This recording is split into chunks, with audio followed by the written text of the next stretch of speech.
Today we're taking a look at the brand new Varla Eagle 1 V2. Let's go ahead and pop this open, get the scooter out, take a look at the new locking mechanism, slap the handlebars on, get to the side-by-side comparison, and then we'll get this outside and I'll give you my first impression on the first ride.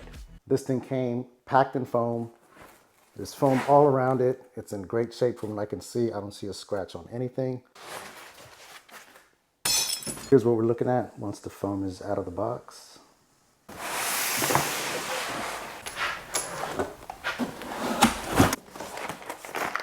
Some goodies.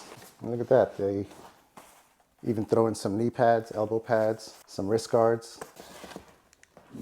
This right here is probably the most notable improvement of the V2, and that is the much improved, beefier, sturdier stem lock. Definitely an improvement over what was on the V1. Wow, this is so much better than the old design.